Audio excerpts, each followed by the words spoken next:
ஸ்ரீசக்கர வரதாச்சாரியம் சுத்தசத்வ குருத்தமம் ஸ்ரீநிதிம் ராகவம் வந்தே அபார கருணாகரம். கவசம் கனெக்ட் நேயர்களுக்கு நமஸ்காரம்.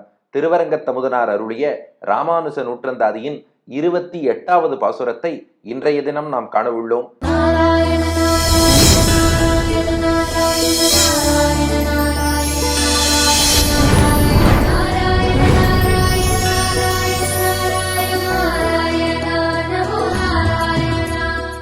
இந்த பாசுரத்திலே கண்ணபிரானுடைய அருள் பெற்றவர் ராமானுஜர். ஏற்கனவே ஒரு முறை கண்ணனின் அருள் பெற்றவர் ராமானுஜர் என்று காட்டியிருக்கிறார். ஆனாலும் ராமானுஜருக்கு கிருஷ்ணாவதாரத்தில் பல விசேஷ ஈடுபாடு உண்டு. அதனால் அதை வலியுறுத்துவதற்காக இரண்டாவது முறையாக 28ஆம் பாசுரத்தில் கண்ணபிரானின் அருள் பெற்றவர் ராமானுஜர் என்று காட்டுகிறார். ஆனால் வேறு கோணத்தில் காட்டுகிறார். பாசுரம்: நெஞ்சில் கரை கொண்ட கஞ்சனை காய்ந்த நிமலன் நங்கள் பஞ்சி திருவடி பின்னை தன் காதலன் பாதம் நன்னா வஞ்சற்கு அரிய இராமானுசன் புகழ் அன்றி என் வாய் கொஞ்சி பரவகில்லாது என்ன வாழ்வு இன்று கூடியதே. நெஞ்சில் கரை கொண்ட கஞ்சனை காய்ந்த நிமலன் நங்கள் பஞ்சி திருவடி பின்னை தன் காதலன் பாதம் நன்னா வஞ்சற்கரிய இராமானுசன் புகழன்றி என்பாய் கொஞ்சி பரவகில்லாது என்ன வாழ்வு இன்று கூடியதே. அதாவது இப்ப திருவரங்கத்தமுதனார் முதல்ல கண்ணபிரானுடைய பெருமைகளை சொல்கிறார். 2 பெருமை கண்ணனுக்கு சொன்னார். அந்த கண்ணனுடைய திருவடிகளை யார் வணங்கவில்லையோ அவர்களால் ராமானுஜரை புரிஞ்சுக்க முடியாதுன்னுட்டார். ராமானுஜர் எல்லாருக்கும் அனுகிரகம் பண்ணுவார், அது வேற விஷயம். ஆனா ராமானுஜர் பெருமை யாருக்கு புரியும்னா, முதல்ல கண்ணனுடைய முதலில் வணங்கி கண்ணபிரான் திருவடிகள்ல யாருக்கு பக்தி இருக்கோ அவளுக்குத்தான் அந்த கண்ணனை விட இன்னும் உயர்ந்து விளங்கக்கூடிய ராமானுஜரின் பெருமை தெரியும். அப்ப கண்ணபிரான் எப்படிப்பட்டவன்? நெஞ்சில் கரை கொண்ட கஞ்சனை காய்ந்த நிமலன். கிருஷ்ணனுடைய முதல் பெருமை கம்சனை அழித்தவன் கண்ணபிரான். கம்சன் எப்படிப்பட்டவன்? நெஞ்சில் கரை கொண்ட கஞ்சன். கஞ்சன் என்பது கம்சனுக்கான தமிழாக்கம். கஞ்சன், அந்த கம்சன் இருக்கானே, நெஞ்சில் கரை கொண்ட, தன்னுடைய நெஞ்சிலே, கரைனா அழுக்குன்னு அர்த்தம். நம்ம சொல்றோம் இல்லையா, துணி கரைப்பட்டு போச்சுங்கிறோம். கரைனா அழுக்கு. அவனுக்கு நெஞ்சமே கரைப்பட்டு போச்சான். அதான் நெஞ்சில் கரை கொண்ட கஞ்சன். அது என்ன நெஞ்சத்துல அழுக்குன்னா, அதுதான் அந்த அசரீரி ஒண்ணு சொல்லித்தே. தேவகியும் வசுதேவரும் புதுமண தம்பதியாக மாப்பிள்ளை அழைப்பு ஊர்வலத்தில் வரும்போது கம்சனே அவர்களுக்கு தேரோட்டி கொண்டு போகும்போது வானத்திலே ஒரு அசரீரி வந்து அஸ்யாஸ்துவாம் அஷ்டமோ கர்ப்போ ஹந்தாயாம் வகசே புதா, ஏன் முட்டாளேன்னுது. அது பொதுவாத்தான் முட்டாள்னுது. கம்சன் யாரோ என்ன கூப்பிடுறாளேன்னு மேல பார்த்தான். ஏண்டா இவளுக்கு போய் தேரோட்டுகிறாயே, இவளுக்கு பிறக்க போகிற 8வது குழந்தை தான் உனக்கு யமன்னுது.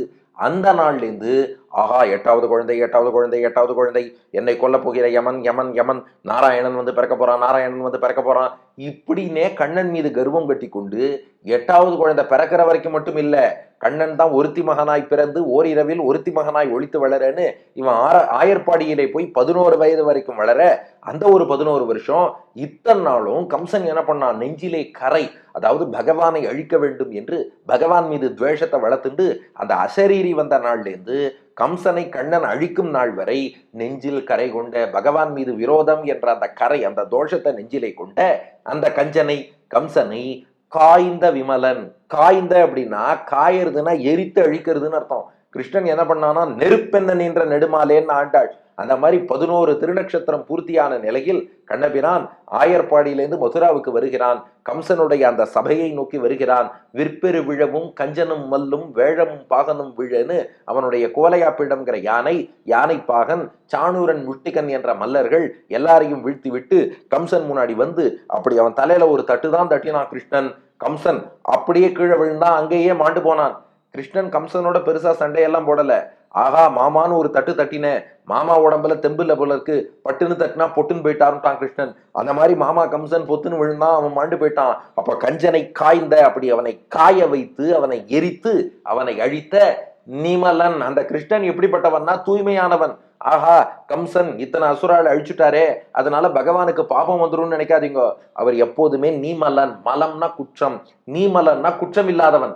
அப்போ கிருஷ்ணனை அழிக்கணும்னு நினைச்சான் பாருங்க கம்சன், அவன்தான் நெஞ்சில் கரை கொண்ட தோஷம் உள்ளவன். ஆனா கம்சனை அழித்த கண்ணன் இருக்கானே, அவனுக்கு எந்த தோஷமும் கிடையாது, நிமலன் தூய்மையானவனாக இருக்கிறான். அப்போ அழுக்கோடு கூடிய கம்சனை அழுக்கில்லாதவனாக அழித்தவன் கண்ணபிரான். உணர்த்துற விஷயம் என்னன்னா, நிமலன் தூய்மையானவனா இருக்கானா கிருஷ்ணன், தான் தூயவனா இருக்கிறதோடு மட்டும் இல்லாமல் தன்னோடு தொடர்பில் வருவோரையும் தூய்மையாக்குவான். யாருன்னா, கரை கொண்ட கம்சன் இருக்கானே, அவனையும் ஒரு தட்டு தட்டி அவனை காய்வது போல் காய்ந்து அவனையும் தூய்மையாக்கிய தூயவன் எங்கள் நிமலனாகிய கண்ணபிரான். அப்போ நெஞ்சில் கரை கொண்ட கஞ்சனை காய்ந்த நிமலன். அப்ப கம்சனை அழித்து தூய்மையாக்கின தூய பகவான் கண்ணபிரான். அடுத்து இரண்டாவது பெருமை கண்ணனுக்கு என்னன்னா, அவர் வெறும் பெருமாளார் தான் ஏற்றம் இல்லை, தாயாரோடு கூடி இருக்கணும். அப்ப லக்ஷ்மியின் வடிவமான, குறிப்பா நேளாதேவி தாயாரின் வடிவமான நப்பின்னை பிராட்டிய கல்யாணம் பண்ணிண்டு நப்பின்னைக்கு கணவனாக இருக்கிறார். அதான் நங்கள் பஞ்சி திருவடி பின்னை தன் காதலன். நங்கள் எங்களுடைய அன்னையான நப்பின்னை பிராட்டி.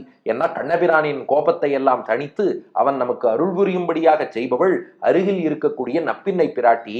அவள் எப்படிப்பட்டவள்? நங்கள் எங்களுக்கு அன்னையான பஞ்சி திருவடி, பஞ்சு போன்ற மெல்லிய திருவடி அவளுக்கு. அல்லது பஞ்சி திருவடிக்கு பிள்ளைலோகஞ்செய்யர் இன்னொரு வியாக்கியானம் பண்றார். என்னன்னா, அவளுடைய திருவடி பூமியில நடந்தாலே கண்ணி போயிடுமா. அதனால அவளுடைய தகப்பனாரான கும்பனும் கணவனான கிருஷ்ணனும் என்ன பண்ணுவாளாம், தரையில நிறைய பஞ்சு மெத்தையெல்லாம் போட்டு பஞ்சு மேல நடந்து வர சொல்லுவாளாம். அதனால பஞ்சு திருவடி, பஞ்சு மேல் நடக்கக்கூடிய திருவடி, அல்லது பஞ்சு போல் மெல்லிய திருவடி. அந்த பஞ்சு திருவடி உள்ள பின்னை தன், அந்த பின்னையாகிய நப்பின்னைக்கு காதலன், காதல் கணவனாக இருப்பவன் கண்ணபிரான். அது இருக்கட்டும், யார் அந்த நப்பின்னைனா, யசோதைக்கு கும்பன் என்று ஒரு அண்ணன் மிதிலையிலே வாழ்ந்து வந்தான். அவன் ஆயர் குலத்தை சேர்ந்தவன். ஆயர்கள் பொதுவாகவே வீட்டுல பெண் குழந்தை பிறந்துட்டா காளமாடு ஒரு கண்ணுக்குட்டியை வாங்கி கட்டி வைப்பார்கள். இந்த குழந்தை, பெண் குழந்தை வளரும் போது அந்த காளை கன்றும் வளர்ந்து வரும். இவளுக்கு திருமண பருவம் வரும்போது அது ஜல்லிக்கட்டு காளையாக உருவாகும்னு. ஆனா இந்த நப்பின்னைக்காக இவன் வாங்கி கட்டி வச்சானே காளமாடெல்லாம் கிடுகிடு கிடுகிடுன்னு வளர்ந்து எல்லாம் ஜெய்ஜாண்டிக்கா ஜல்லிக்கட்டு காளைகளாக உருவெடுத்துருத்து. அது வீட்டுக்கு வரவா போறவாளெல்லாம் முட்டி எடுத்து. அப்போ மிதிலையை ஆண்ட ஜனகன் வம்சத்தில் வந்த இன்னொரு ஜனகராஜா அவர் கூப்பிட்டு கும்பனை சொல்லிட்டாராப்பா, உன் பேர்ல நிறைய புகார்லாம் வருகிறது, மாடு நிறைய பேரை முற்றுது, சீக்கிரமா அதை அடக்க ஏற்பாடு பண்ணுன்னார். அப்போ யார் அடக்குவார்கள்னு சிந்திக்கும் போதுதான் கண்ணபிரான் வந்தான். ஒருவனாகவே இருந்து 7 காளமாட்டையும் அடக்கினான். 7 காளமாட்டையும் அடக்கி நப்பின்னை பிராட்டியை, தன்னுடைய மாமன் மகளை திருக்கல்யாணம் பண்ணி கொண்டான்னு இந்த வரலாறு ஹரிவம்சத்தில் இருக்கிறது. ஆழ்வார்கள் பாடியிருக்கிறார்கள். யாதவாபிதய காவியத்திலே சுவாமி வேதாந்த தேசிகனும் பாடியிருக்கிறார். அப்ப நப்பின்னைய கல்யாணம் பண்ணிக்கிறதுக்காக 7 காளைகளை அடக்கிய பின்னை தன் காதலன், நப்பின்னைக்கு காதலனாக பிராட்டியின் கல்வனாக இருந்து 7 காளமாடுகளை அடக்கியவர். இது கண்ணனுக்கு 2வது பெருமை. இப்ப ராமானுசர் எப்படிப்பட்டவர்னா, இந்த கிருஷ்ணனை யார் புரிஞ்சுக்கலையோ, கிருஷ்ணன் திருவடிகளை யார் வழிபடலையோ அவளுக்கு பிடிப்பதற்கே ரொம்ப அரியவரான். அதான் பின்னை தன் காதலன் பாதம் நன்னா வஞ்சர்க்கு அரிய ராமானுசன். பாதம் கிருஷ்ணன் திருவடிகளை நன்னா வணங்காத வஞ்சர்க்கு, இந்த இடத்துல வஞ்சர்னா திருடர்னு அர்த்தம். பாதம் நண்டா வஞ்சருக்கு, கிருஷ்ணன் திருவடியை வணங்காத திருடர்கள் யாரெல்லாம் இருக்காளோ அவர்களுக்கு அரிய, புரிந்து கொள்ளவே முடியாதவர் ராமானுசர். அதெல்லாம் சரி, உங்க கிருஷ்ணனை வழிபடலைன்னா உடனே வஞ்சர் திருடன் நான் சொல்றதுன்னா, இங்க திருட்டுங்கிறது வேற. அவள்லாம் ஆத்மாவை திருடிட்டாளாம். ஏன்னா இந்த ஜீவாத்மா என்பது கண்ணபிரானுக்கே உரித்தான சொத்து. அதனால இதை அடியேன் அடியேன்னு சொன்னாதான் பெருமாள் சொத்தை பெருமாள் சொத்துன்னு ஒத்துண்டதான் ஆகும். அப்படி இல்லாம நான் நான் அப்படியே சொல்ல ஆரம்பிச்சிட்டோம்னா, இன்னொருத்தர் சொத்தை என்னதுன்னு சொன்னா அது திருட்டு தானே. அப்ப பகவானுக்கே சொந்தமான ஜீவாத்மாவை நான் சுதந்திரமானவன் நான் நினைச்சுட்டேன்னா அது பெரிய தோஷம் தானே. அதனாலதான் அவள்லாம் வஞ்சர்கள். ஆத்மாவையே பகவான் திருடி வச்சுட்டு இருக்கா, பகவான் திருவடியை வணங்காம இருக்கா.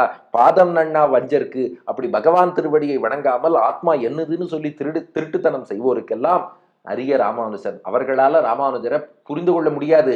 ஆனா ராமானுஜர் அனுகிரகம் பண்ணி அடியேனுக்கு அவரை புரிஞ்சு கொள்ளும்படியாக பண்ணிட்டார். அதனால ராமானுசன் புகழன்றி என் வாய் கொஞ்சி பரவகில்லாது. இப்ப என் வாய் ராமானுஜருடைய புகழைத்தான் பேசுகிறது. எப்படி பேசுறதுன்னா, நெஞ்சில் கரை கொண்ட கஞ்சனை காய்ந்த நிமலன், கம்சனை அழித்தாலும் கிருஷ்ணன் தூய்மையானவன், அவனையும் தூய்மையாக்குபவன். இதை ராமானுஜர் விளக்கினார். ஸ்ரீபாஷ்யத்திலே அழகாக உபயலிங்காதிகரணம்னு வருகிறது. அந்த இடத்துல பகவானுக்கு 2 பண்புகள் உண்டு. நஸ்தானதோபி பரஸ்ய உபயலிங்கம் சர்வஸ்யகி என்று பகவான் எந்த நிலையில் இருந்தாலும் தோஷங்களுக்கு எதிர்த்தட்டாக இருப்பான், மங்கள குணங்களுக்கு இருப்பிடமாக இருப்பான். ஒரு தோஷம் ஒட்டாது, தூயவனாக இருப்பான், எல்லா மங்களங்களும் அவன்கிட்ட இருக்கும். இதுதான் பகவானுக்கு உபயலிங்கம், இருபெரும் அடையாளங்கள். அகிலகேய பிரத்யநீகன் கல்யாணிக்க தானன்னு இதை ராமானுஜர் ஸ்ரீபாஷ்யத்திலே விளக்கி கொடுத்தார். அதுபோல பிராட்டிக்கு கேள்வன் நப்பின்னையின் கணவன் பார்த்தோம், இதையும் ராமானுஜர் விளக்கி காட்டினார். பிராட்டியோடு கூடிய பெருமாள்னு தான் சேவிக்கணும்னு சரணாகதி கத்தியத்தில் ஸ்ரீரங்க நாச்சியார் திருவடியில முதல்ல சரணாகதி பண்ணி, அதற்கப்புறம் தான் நம்பெருமாள் திருவடியில சரணாகதி பண்ணி காமிச்சார்.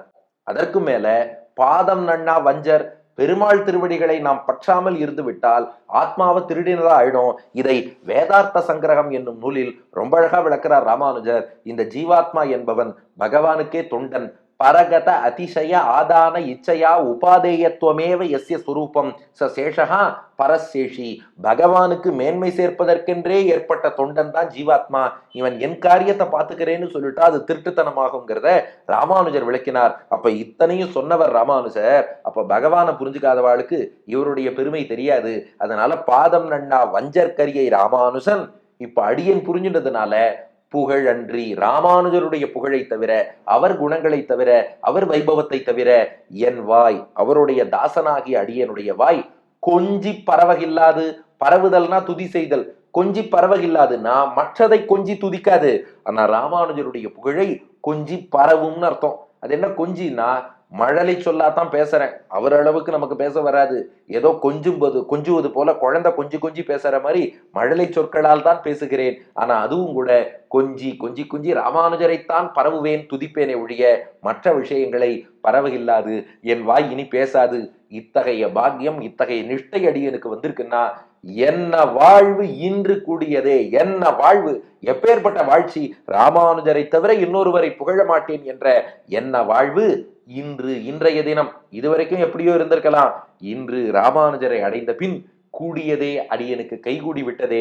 இது எப்பேற்பட்ட வாழ்ச்சி. எம்பெருமானார் புகழையே பாடுகிறேன் என்கிறார் திருவரங்கத்த முதனார். அப்போ கண்ணபிரான் எப்படிப்பட்டவன்னா, நெஞ்சிலே அழுக்கு கொண்ட கம்சனை கூட அழித்து தூய்மைப்படுத்திய தூயவன் கண்ணபிரான். பஞ்சு போல் மெல்லிய திருவடி கொண்ட நப்பின்னையின் காதலன் கண்ணபிரான். அந்த கண்ணனுடைய பெருமையை யாரெல்லாம் அறியாமல் ஆத்மாவை திருடி வச்சிருக்காளோ அவர்களால் ராமானுஜரையும் புரிஞ்சுக்க முடியாது. அடியேனோ அப்படிப்பட்ட ராமானுஜருடைய புகழை தவிர வேறு எதுவுமே என் வாய் பாடாதுங்கிற வாழ்ச்சியை அடைந்தேனே. ஆகா, இது எப்பேற்பட்ட வாழ்ச்சி கைகூடியது. எல்லாம் எம்பெருமானார் அனுகிரகம் என்கிறார். நெஞ்சில் கரை கொண்ட கஞ்சனை காய்ந்த நிமலன், நங்கள் பஞ்சி திருவடி பின்னை தன் காதலன், பாதம் நன்னா வஞ்சற்கரியை இராமானுசன் புகழன்றி என் வாய் கொஞ்சி பரவகில்லாது என்ன வாழ்வின்று கூடியதே. அடியன் வழங்கும் ஆங்கில வடிவம். The pure Krishna destroyed Kamsa who had blemishes in his heart. He is the lover of Napinnai with cotton-like spongy feet. Ramanuja is far away from the people who don't resort to the feet of Lord Krishna. My mouth won't praise anything other than the fame of Ramanuja. What a great life I have got today என்பது இதற்கான ஆங்கில வடிவம். இனி இதற்கு அடுத்த பாசுரம் கூட்டும் விதி என்று கூடுங்களோ என்று தொடங்கி ராமானுஜரை வர்ணிக்க போகிறார். என்ன வர்ணனைன்னு அடுத்த பகுதியில் காண்போமா? திருவரங்கத்த முதனார் திருவடிகளே சரணம்.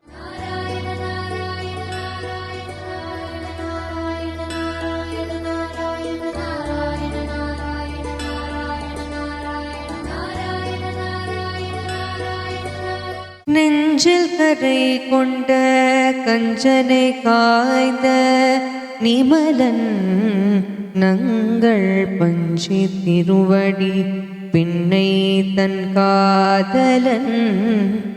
நெஞ்சில் கரை கொண்ட கஞ்சனை காய்ந்த நிமலன், நங்கள் பஞ்சி திருவடி பின்னை தன் காதலன்.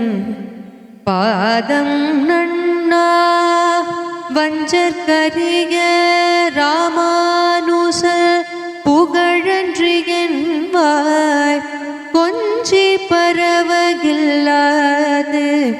என்ன வாழ்வு இன்று கூடியதே. பாதம் நன்னா வஞ்சற்கரிய ராமானுச புகழன்றி என்பாய் கொஞ்சி பரவகில்லாது என்ன வாழ்வு இன்று கூடியதே.